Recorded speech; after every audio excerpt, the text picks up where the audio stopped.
सभी भक्तों को श्री शिवाय नमस्तुभ्यम हर हर महादेव ओम नमः शिवाय जय महाकाल शिवाय नमः ओम। तो आज हम आपको बताने वाले हैं पूज्य गुरु जी की कथा का ही एक बहुत सुंदर उपाय। ये उपाय आपको कैसे करना है, कोशिश कीजिए कि आप इस उपाय को प्रतिदिन कर सके, यानी कि डेली कर सके। पुत्र प्राप्ति के लिए, वंश वृद्धि के लिए या कोई भी मनोकामना को पूर्ण करने के लिए आप इस उपाय को अवश्य ही कर सकते हैं।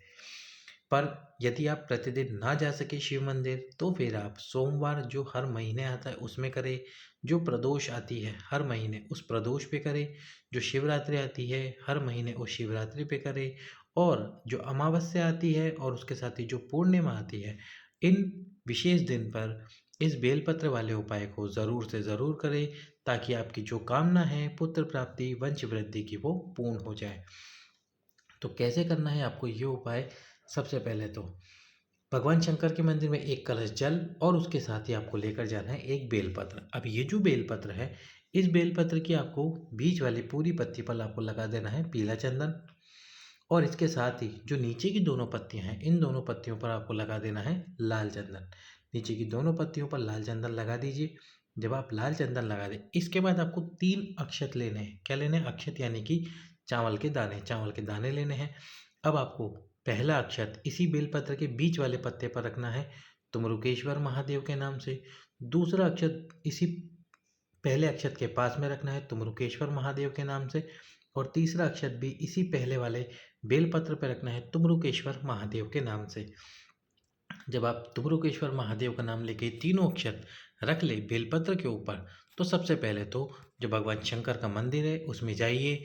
शिव जी के मंदिर में जाकर सबसे पहले जो एक कलश जल है आपके पास में, उस एक कलश जल को शिव जी पर समर्पित करें। दक्षिण दिशा में खड़े होकर उत्तर की तरफ मुख कर कर दक्षिण दिशा में खड़े होकर उत्तर की तरफ मुख करके इस जल को समर्पित करें तुमरुका जी के नाम से, तुमरुकेश्वर महादेव के नाम से। और जो आपके पास बेलपत्र है उस बेलपत्र को विशेष ध्यान से सुनना, उस बेलपत्र को आपको नीचे की डंडी से नहीं पकड़ना है।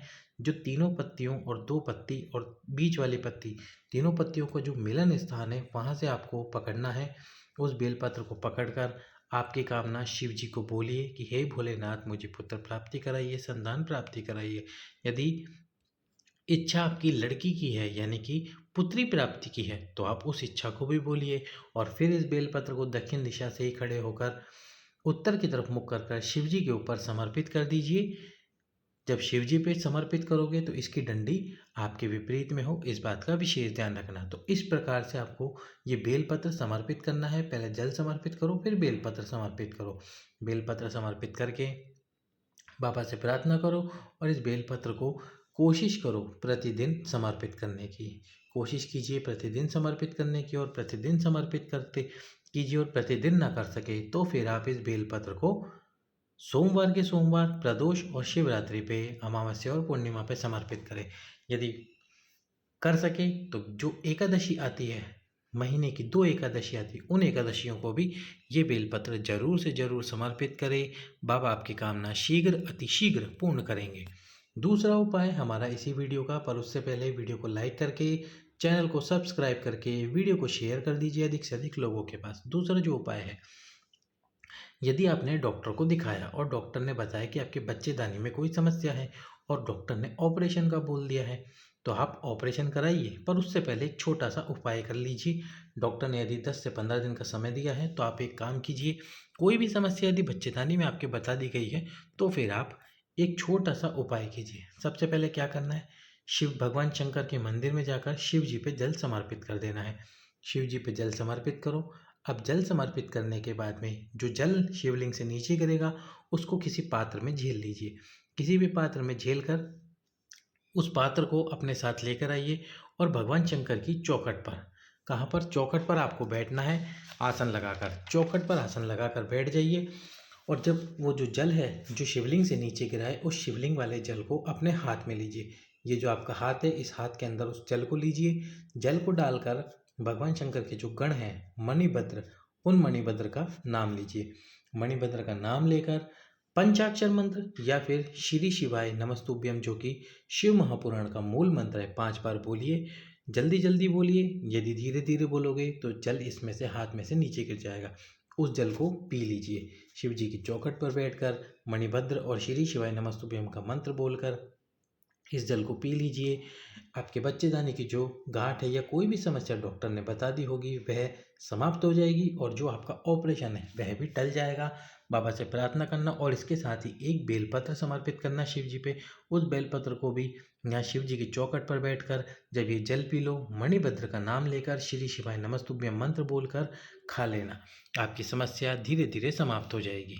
अब हम आपको बताते हैं अगला उपाय। अगला जो उपाय है वो है, यदि मान लीजिए आप घर पर हैं, घर पर ही है और अचानक से आपके पेट में दर्द उठा। अब आपके पास में कोई साधन नहीं है घर से बाहर जाने का, शिव मंदिर में नहीं जा सकते, तो फिर एक कार्य कीजिए। आपका जो किचन है, किचन के अंदर जाइए, वहाँ पर जो भी पीने का जल हो, जहाँ से आप पीने का पानी लेते हैं, उस पीने वाले जो पीने का पानी है उसको एक गिलास में भर लीजिए। आधा गिलास ही भरना है, यानी आधे गिलास में आपको जल डालना है।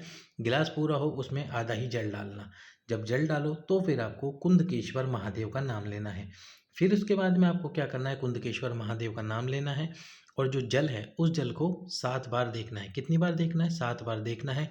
7 बार फिर से कुंदकेश्वर महादेव का नाम लेना है।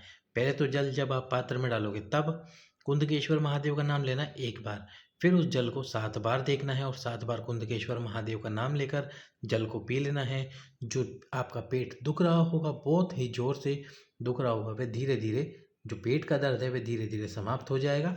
किचन में खड़े होकर ही आपको जल पीना है, किचन से बाहर आकर आपको जल नहीं पीना। उस जल को वहीं लेना है किसी पात्र में और जल को लेकर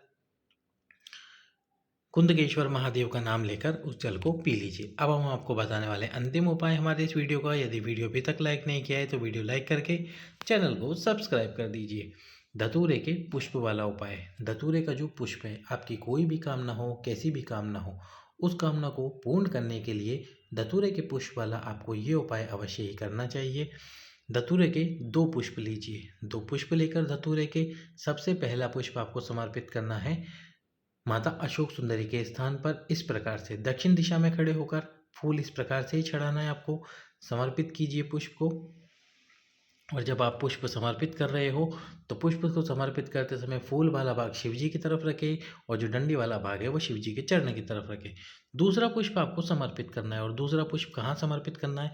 जब पहला पुष्प समर्पित करोगे तो आपको आपकी कामना बोलनी है और दूसरा पुष्प जो समर्पित करोगे वो भगवान शंकर के शिवलिंग पे इस प्रकार से करोगे कि फूल वाला भाग शिव जी के चरण की तरफ हो और डंडी वाला भाग आपकी तरफ हो। चाहे दक्षिण से, चाहे उत्तर से, चाहे पूर्व से या पश्चिम से, किसी भी दिशा से समर्पित करो, पुष्प ऐसे ही समर्पित होंगे। तो ये 2 पुष्प आपकी कामना बोलते हुए सोमवार के दिन, मार्गशीर्ष के सोमवार के दिन समर्पित कर दीजिए। आपकी जो भी कामना है, जैसी भी कामना है, वह पूर्ण होगी। सभी भक्तों को श्री शिवाय नमस्तुभ्यम। वीडियो लाइक करके, चैनल सब्सक्राइब करके वीडियो शेयर करें।